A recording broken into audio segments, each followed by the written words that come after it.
Hi everyone, I'm Kieran Rooney, Head of Communications here on the Total War series. Thank you so much for joining us.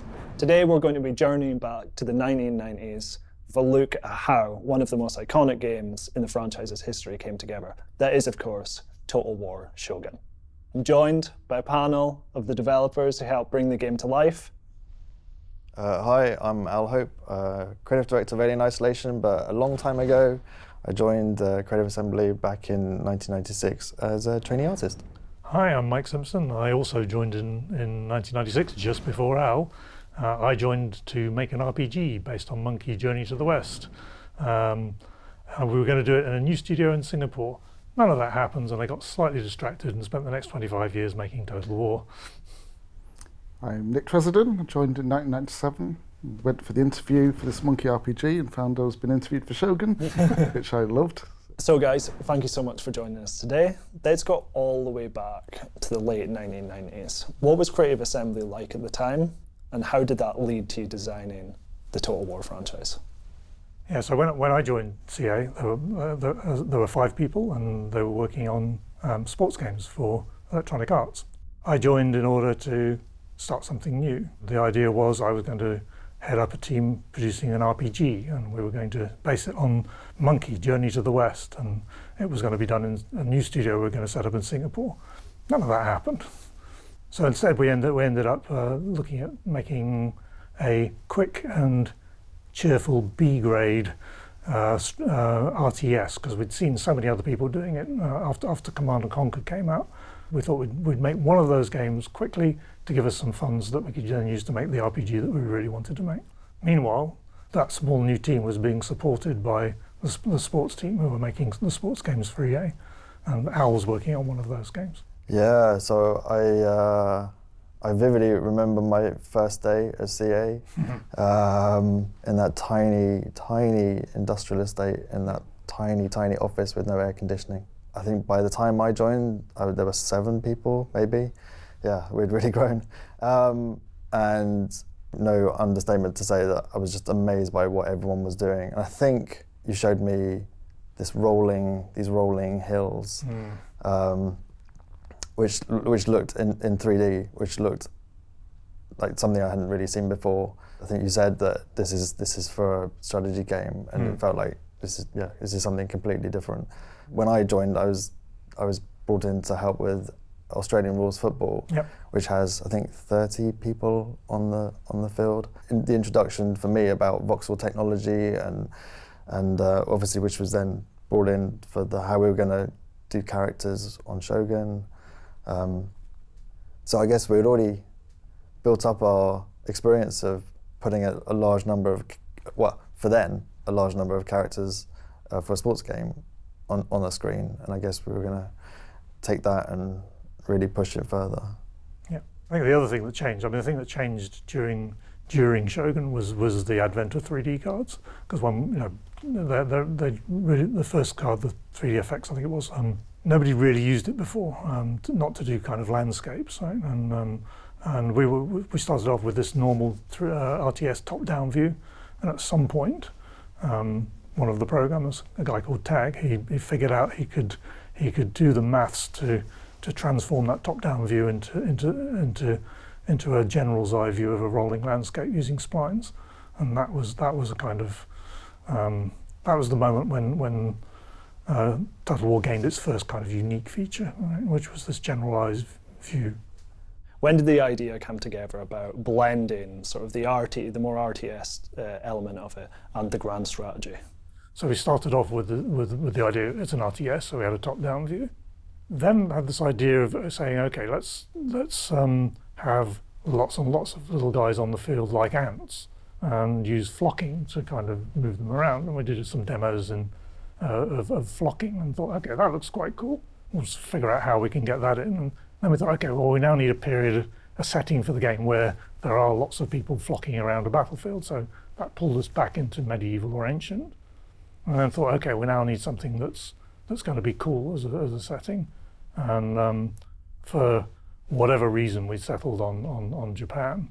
And the strategy element to it, I think we fairly quickly realised that kind of battlefield experience looking through the general's eyes probably wasn't enough to carry the whole game. It needed some glue to hold the battles together and make you want to care about it. And yeah, I think it's a combination of all the things I'd worked on before. It all just got thrown in and stirred up. Some bits fell out, some bits stayed in. We ended up with Shogun. That's how it works. What do you think there is about the pool of that period that really makes it appeal to kind of players and historians? I think we kind of rationalised it afterwards, thinking that, okay, what do you need for a good Total War game? And there are a couple of things, right? One is you need a period in history where there's rapid technological change, right? You need that to drive a tech tree, so you can have the game start off in one kind of mode and end up somewhere else in a way that's interesting. And that Sengoku Jidai period in Japan was exactly that. You had the introduction of guns and a lot of the old samurai ways falling out and becoming a little bit more gun oriented with the battle styles changing. The other thing you need is a cool period. I mean, something that people can identify with, and samurai and Japan. At the time, we thought that was good. That was a good, cool period to pick. So you guys are obviously known for these elaborate sports games. You're trying to transition to a completely new genre. What sort of business challenges came with that? So trying to break into a new genre when you've got a reputation for a particular thing is actually quite difficult, because your publisher, they've got this resource, which is a nice developer. They know what it does. It keeps doing it, and they go, "Yay, we'll have more of that, please." And when you go to them and say, "Yeah, we want to do this other thing we've never done before," the basic answer you get back is no, and we then have to figure out, okay, so how are we going to get this funded and get it published? Now, fortunately, working on the Australian rules football game, we'd built up a really good relationship with EA Oz, and they were interested, right? And they managed to find a way to do a bit of funding. I think they were using their marketing budget to fund development, right, which they probably shouldn't have been doing. But that wasn't enough, right? That wasn't enough to fund the whole game. But what they did manage to do was find a small group of Australian investors who were looking for something interesting to do with their money and didn't realise quite how dangerous putting it into video games was. So they funded it, right? And between EA and Dreamtime Interactive, which was what this group called themselves in the end, they managed to get the money together to fund the whole of the game. Can you guys remember any of the other sort of challenges of working with the publisher at that time? Just remember a sense of the rejections, because we were a sports studio, and just people being really confused as to why we'd want to do real-time strategy. And I remember doing some kind of pre-visualization, we didn't call it that at the time, trying to show what the game might look like in 3D Max, where we built a rolling terrain, and then I think we had like a building, like some kind of hut, with a particle system inside that would spray little figures out, and they would follow the rolling terrain, and that was to sort of indicate what the game could look like. One of the other things I did, right, which I think helped a lot in that sort of selling it phase, is I wrote an Edge review. I actually wrote it and made it look exactly like an Edge review with fake screenshots from whatever bits we'd managed to put together, and just going through exactly like you would in a review. That gave people an idea of what the game would actually be like. Gave it a good score as well, which helped. Can you remember what that score was? 9. So it's obviously close to the turn of the century. You've got big publishing challenges. Then on the technical front, kind of what were you utilising at the time to make sure that this game obviously could become a reality? So yeah, the technical challenges in the kind of late 90s, I mean, things were changing very fast. The introduction of 3D technology was a revolution, but the power was very limited, which meant you had to be very, very clever about the way you put things together. And the sports games that we were making were a good proving ground for that kind of thing. I think you worked on Australian rules football in particular, and the way those characters were put together, and that was really quite unusual. Yeah, I suppose that's the thing that you kind of forget today, is that was an era where if you wanted to do something, you had to write it yourself. There was no real engine. You couldn't get something off the shelf. It was all kind of proprietary tech. You just simply had to write it. And I guess games back then, could get a technological advantage depending on the approaches you took. I think for Shogun, we had folded in the knowledge and the tech that we had used in the sports games to generate characters. So in the sports games, whilst we had a 3D stadium, polygonal stadium, the actual characters on the field, the players, were a collection of sprites with this voxel technology that was always facing the camera. And it was that technology which we then used to generate or enable us to generate the characters on the battlefield. Yeah, so we'd pre-render characters from a number of different angles, turn those pieces into 2D objects, and then in the actual game we're only rendering 2D and compositing it all together. The early 3D effects cards as well, they had hardly any memory on them, so we could only render the characters for Shogun from one side, and then we had to flip them at real time if the character was to run the other way. Nice. So the samurai, fortunately, they hold a sword in both hands, so you don't tend to notice so much if it's going like this. If they'd been one-handed, then the sun become left-handed when they run this way, and right-handed when they run that way. And from an artistic perspective, kind of what was that era like in terms of helping with game development? Like what did your day-to-day look like? It's a lot faster. You didn't need to get too detailed because we didn't have normal maps back then, or baking, so it's more like you just quickly made it and it was on your screen very quickly, but you just had to keep a distance. So it's great for little guys on Shogun because they could just be like blobs and cubes and things with rudimentary textures on them because they're going to be so small on the screen anyway. You were using a very, very early version of 3D Studio Max, might be version 1 or something. But at the time we'd blown away because until then 3D Studio didn't show textures in the viewport. And when we got to Max, we could actually see textures on our characters while we're working on it. And of course, one thing that makes Total War what it is, what makes it unique, is the use of proprietary engines instead of something that's just come off the shelf. It's something that's sustained the franchise for 25 years now. Why follow that route, and sort of what benefits did it provide you in terms of developing the game?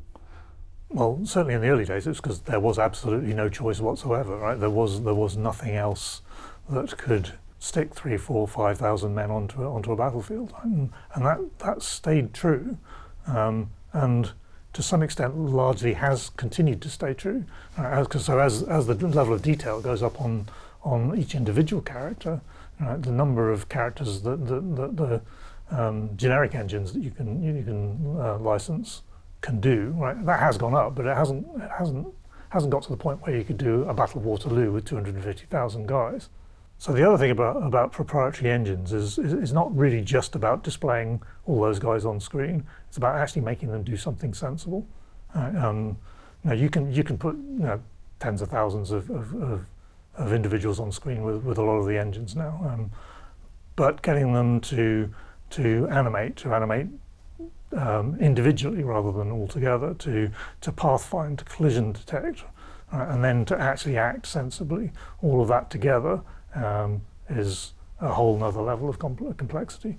And gradually with our own engine we built this mountain of tech which we keep adding to, which keeps lifting higher and higher, which has always been very difficult for anybody else to follow because they end up down the bottom trying to assault our mountain.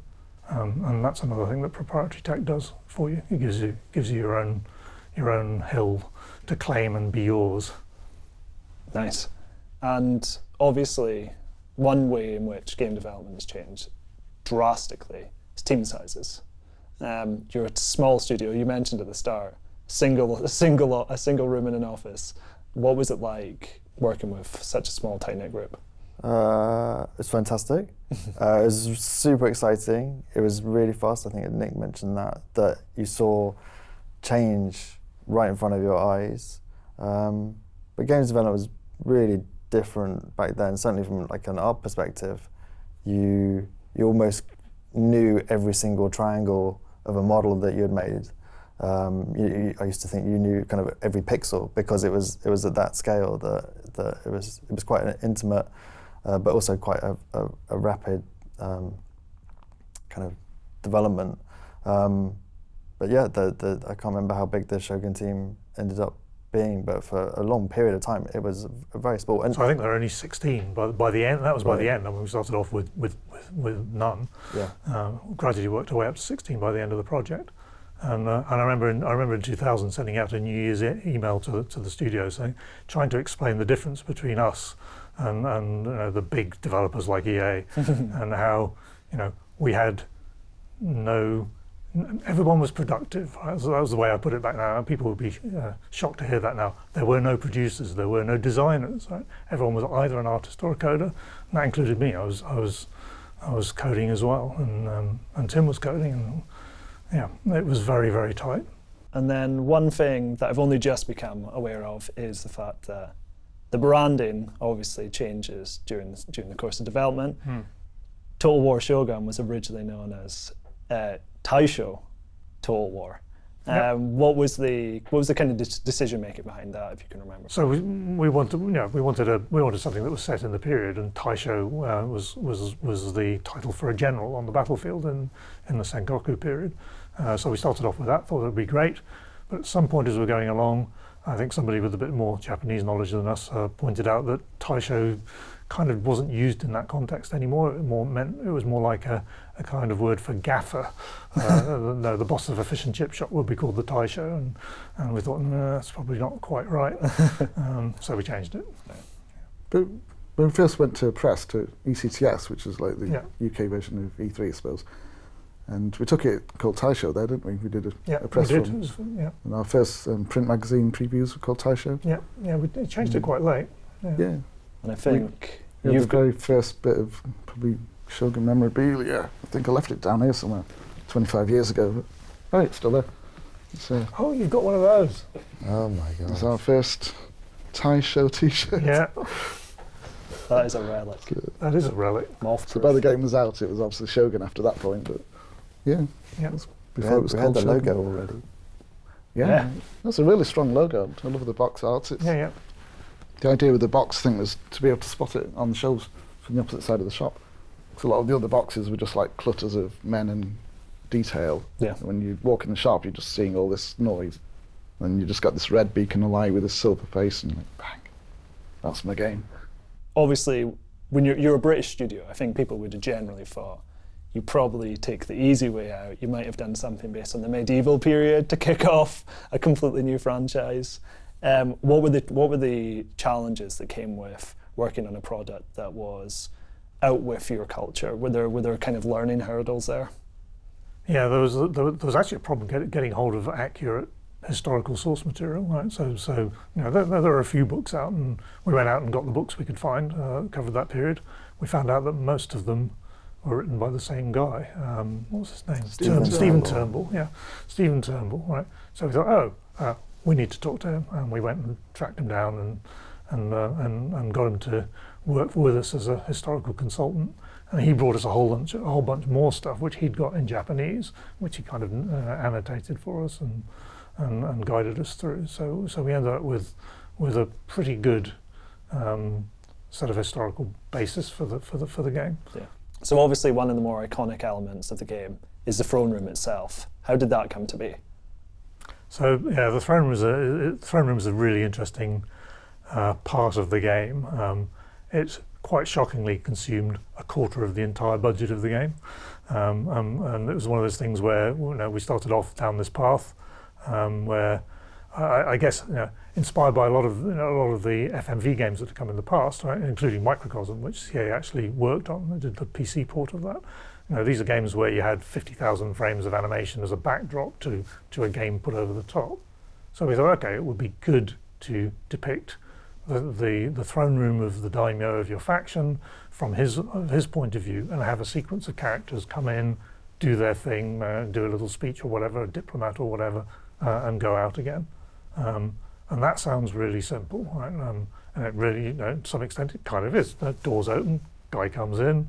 Doors close, guy speaks, little character in the corner maybe does some kind of reaction, and then he goes out again. Right?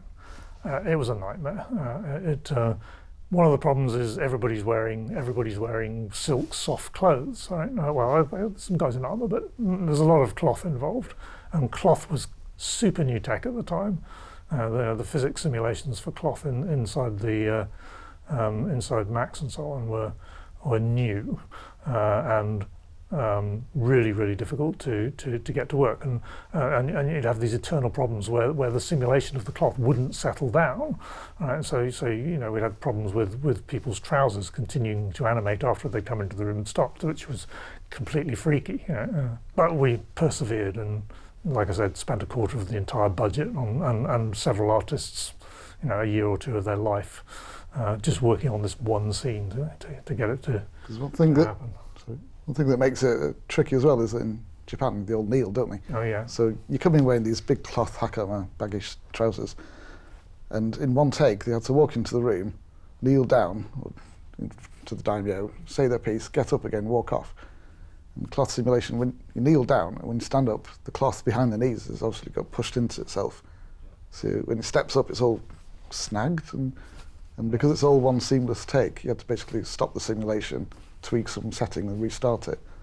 Back then it would take sometimes a day just to render one sequence of someone wearing full cloth clothes, just for a 1 minute sequence. So it ended up being one of those traumatic things that ends up embedding itself in the culture of the studio, which meant that whenever on any of the subsequent games one of the designers would say, oh, we should have a throne room, right? There'd be a kind of chorus of, no, we shouldn't. It was a nightmare. Motion capture being hugely integral to all of that. Yeah. I've heard that sports hall, some improvised props were quite often on the menu. What was the approach like to that? I think that was the really interesting thing about the time. It was revolutionary technology which we had got our hands on, but it was still really quite primitive, and so we had to just make things up. If you needed props, you had to build them, and we just have to try and figure out how we could work within the quite limited constraints to get usable data, and never touch the cameras. Once they're set up, never ever touch the cameras. We used the motion capture studio as well for it's a sports hall, wasn't it, where Tim's kids went to school, and we just hired it out in the school holidays because it was vacant and they could have done with the money. But yeah, we used it for the Ninja and Geisha cutscenes as well, and we only captured about maybe 10 mocap moves and just kept reusing them from different camera angles. There's always one where the geisha would just walk and then take a corner to the left and walk back out again. And there's one, I think it's like a ninja scene where he's pushing a heavy trolley. Yeah. It's inspired by that Shogun and Cub, Shogun Assassin game, film. And we just needed a heavy prop that the mocap actor could push. So we just rifled through the sports hall cupboard and look what we've got here. We just found this little TV trolley, for putting a big TV on at school, and a couple of brooms. So do you know what? So it ended up being you on your hands and knees on this little TV trolley with the broomstick under each arm, and the mocap actor would grab the broomsticks and push you across the volume. You did whatever was necessary. And I was new to CA. I was just watching my boss getting pushed around on his hands and knees. Yeah. It's not the weirdest thing I've done. Getting stuck in the action. It's probably up there, yeah. And obviously one of the guiding principles that is maintained kind of almost throughout the past 25 years has been the rock, paper, scissors element of the game's design. Were there any other guiding principles that were sort of helping you develop it? So the rock, paper, scissors is probably simpler in Shogun, or more obvious in Shogun than many of the games that followed. So you had the spears beat cavalry, cavalry beat archers, archers beat spearmen, and then you build your gameplay around exceptions to that. But yeah, we I guess we again raided history. One of the advantages of making historical games is history provides a whole set of rules that have evolved through natural selection, effectively, right? So if you figure out what people did historically, there's usually always a good reason for that, and it generally works from a gameplay point of view. So I remember taking Sun Tzu's Art of War and working my way through that, trying to figure out rules that could be applied to the game from an AI point of view. And it's actually quite surprising with that particular book. Sun Tzu actually is a little bit like a programmer, because he would write down rules like, if you outnumber your enemy 3-1, do this. If it's 5-1, do this. and so on. So a lot of that ends up just folding straight into the games. I think that helps as a guiding principle all the way through. Is that history serves up rule sets for you that you can then incorporate, which will naturally provide good gameplay.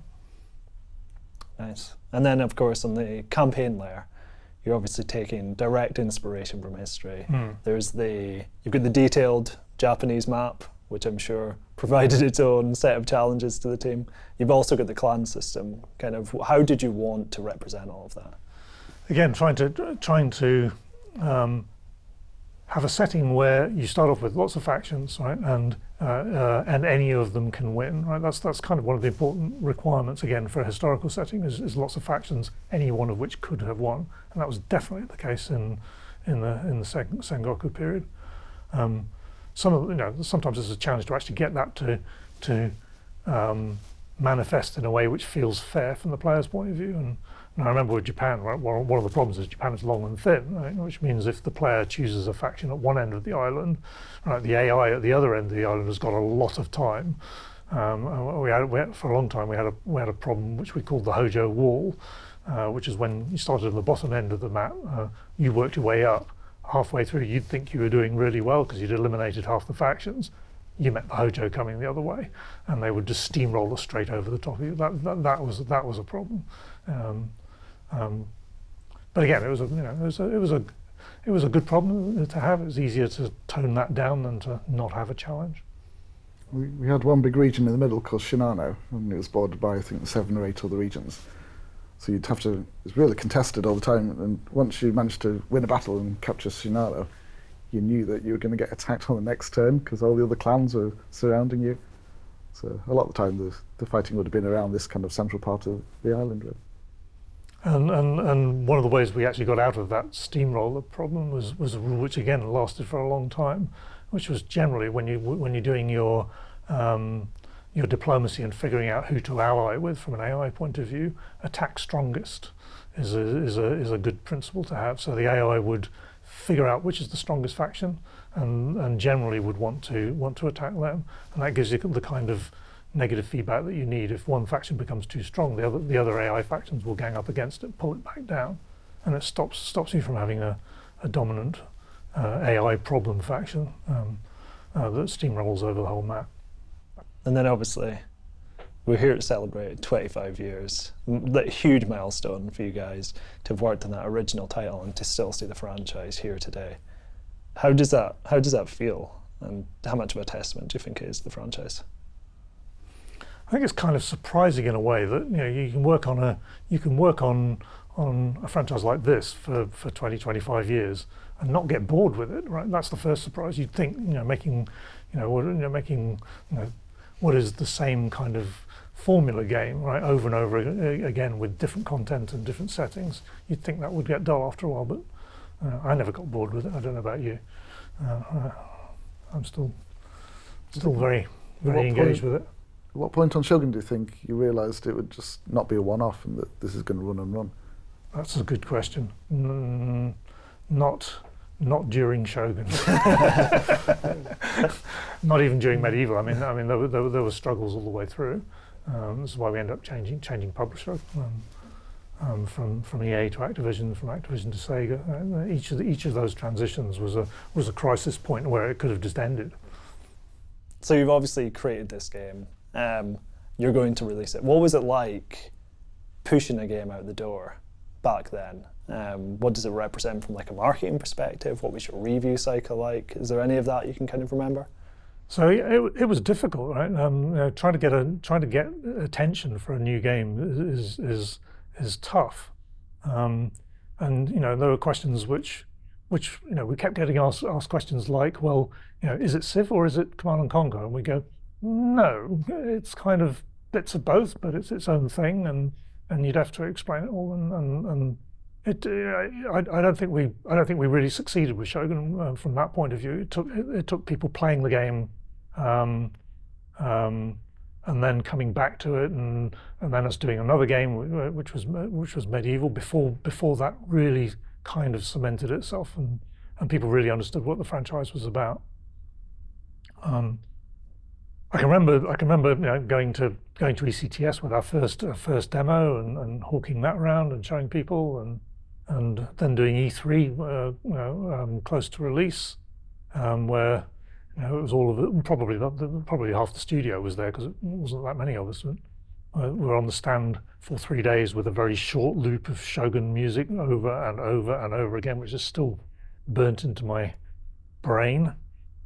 That was interesting. We focused on battles for all of those kind of press stuff, and we did that for many years because it's really quite difficult to explain a campaign, right? Something which a real player is probably going to spend a week or 2 weeks playing through. Trying to do that in 10 minutes is kind of tough. So a lot of the PR is always focused on the battles more perhaps than the game deserves, but. That's just through necessity, really. That's the. I think the magic of the game was because it combined them both, and the battles had consequence. Because when you played on the campaign, the battle you go into is the ones with your army against the others, and what happens in the battle then feeds back to the campaign. Because there were quite a few other games at the time which were just a sequence of battles, pre-scripted ones that just load one at a time, and you felt like you're just following a linear path. You didn't have any kind of control over what the outcome means. And you get back to Total War and you realise you've lost your region because you didn't do well, and the other enemies moved in and built a castle where your castle was. Or something. It was definitely a slow burn success, though. And I mean, one stat which I remember is that the game sold more in the second 3 years than it did in its first 3 years, and that's super unusual for any kind of computer game, right? Usually you sell for 6 months or a year and then you're gone, right? So it became more popular over time. As we moved on and carried on with the franchise.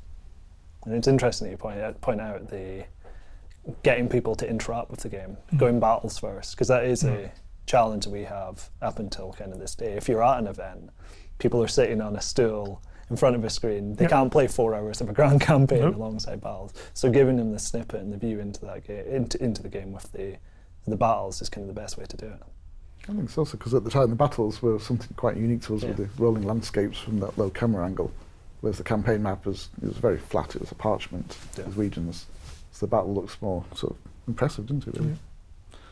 So although getting attention for the game was tough at the beginning, and one of the things that gave us encouragement as we went was the kind of critical reaction where we were finding ourselves getting nominated for awards and things, and that actually.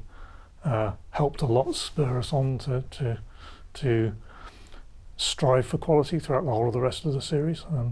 We got our first BAFTA nomination from Shogun. We won the BAFTA for music for the Warlord edition, not the Warlord edition, the Mongol Invasion music, which was awesome. And I think that kind of gave us a taste for just trying to push the boundaries and win awards. I always like winning awards. And that's it for our first retrospective interview, today focused on Total War Shogun. In the coming weeks, we're going to have another installment, this time focusing on Total War Rome. Big thank you for the guys for making the journey today and joining us. We'd love to hear your earliest memories with the series, so let us know in the comments below. Until next time, thank you very much for joining us.